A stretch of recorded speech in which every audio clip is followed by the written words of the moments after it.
رسول اللہ صلی اللہ علیہ وآلہ وسلم کو عورتوں میں حضرت عائشہ صدیقہ رضی اللہ عنہا اور مردوں میں حضرت ابو بکر صدیق اور حضرت عمر فاروق رضی اللہ عنہ بہت پیارے تھے۔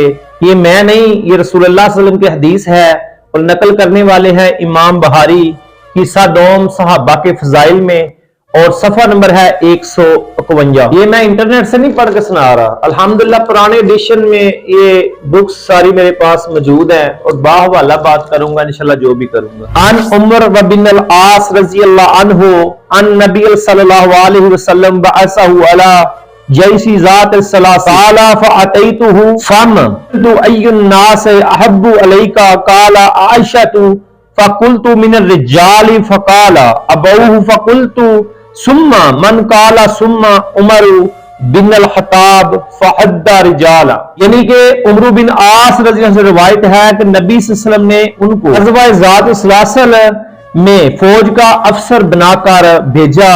میں آپ کی خدمت میں حاضر ہوا اور عرض کیا کہ آپ کو کون سا آدمی زیادہ محبوب ہے؟ فرمایا عائشہ۔ تو پھر میں نے کہا مردوں میں سب سے زیادہ محبوب کون ہے؟